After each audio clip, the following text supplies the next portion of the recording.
මම හිතුවේ මට නිරුමල් බලන්න එන්න බැරි වෙයි කියලා. මොකද තියෙන වැඩත් එක්ක. හැබැයි ඇත්තටම එන්න පුළුවන් වුණා. මාර වාසනාවන්තයි. තාම තියෙනවා. හිතුවට වඩා ලස්සනයි. ඇත්තටම මේ දැන් බලන්නකො මේ කියන්නේ මේවා අවුරුදු 12කට 5කට වගේ සැරයක් පිපෙන මල්නේ. ඉතින් මාර ලස්සනට තියෙනවා වටේටම. ඉතින් මේ පාසි වෙනිච්ච ගස් මාරම ලස්සනක් දෙන්නේ. මාරම ලස්සනයි. ඉතින්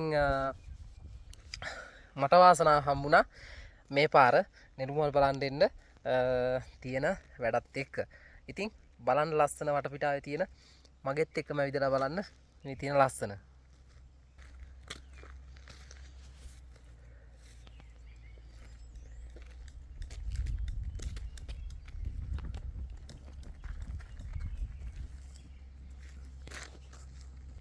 අපි යන් ඉස්සරහට